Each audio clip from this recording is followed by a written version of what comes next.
美國同中國嘅經貿磋商呢，已經喺英國倫敦嗰度展開咗噶啦。有消息就指呢一次倫敦會談呢，就會聚焦喺稀土出口限制。咁到底稀土係啲乜嘢呢？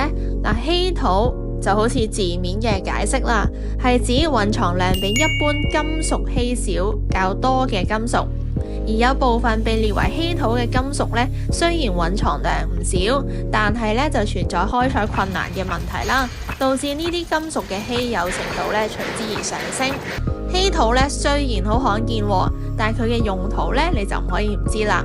例如喺手機啊、風車啊、高鐵、醫學嘅掃描器啦、laser， 甚至係咧催化劑等等咧，都會用到大量嘅稀土元素，可以話係支撐我哋日常生活嘅。